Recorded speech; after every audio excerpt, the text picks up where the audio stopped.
Hi guys, I thought I'd make a quick video about trust, and basically I just thought I'd make this video due to the fact that I've been um you know seeing online that more people are sort of like transferring money to people they've never met before, to buy like tickets or anything along the lines of any product that sort of interests them. And I thought I'd just sort of explain like how I go about trusting people online, because I think most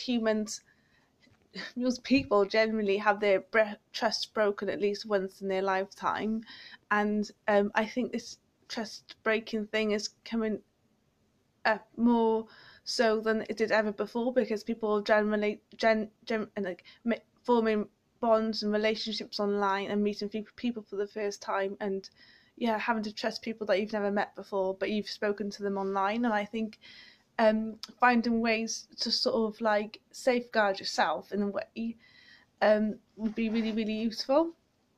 Um, so I sort of trust people who are like in like the caring sector, because I sort of think, oh, they'll definitely have a CRB check. That's like the old way of saying like a criminal record check, and yeah, so I sort of do trust people more if I speak to them and they're in like the care sector.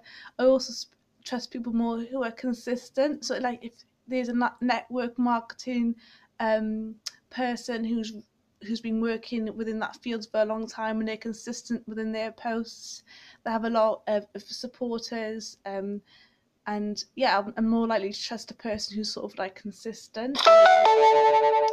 Yeah, and I think what I also look out for is like what sort of vibe they're putting out. Are they posting um things that are in line with their values, or are they sometimes posting very emotional driven statuses and pictures? So I also look at sort of like what their sort of aura is, what their sort of vibe is when they post online. Are they negative? Are they positive? Are they unstable? And that's what sort of influences me to either trust someone or not trust them at all. And yeah, so I just thought I'd make this video about trust, because obviously loads of people are meeting people offline now, and they meet them online and they get to know them a little bit, and then they go and meet them in person, and obviously that there's a lot of risk involved in that.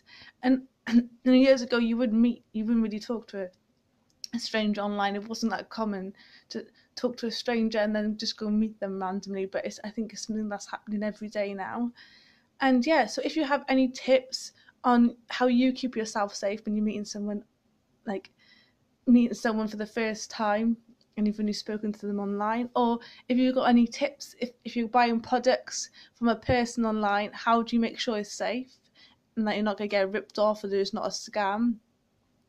So I think one of the three tips for me is make sure they sort of like are consistent, they're stable, their statuses make sense, they have many like fans or supporters, they're honest, and yeah, and pardon me. The second point I would go about is if they're working in the care sector, they're more likely to have a CRB check, but never trust anybody who says they work at so and so online, because they can just pick any place and pretend they work there.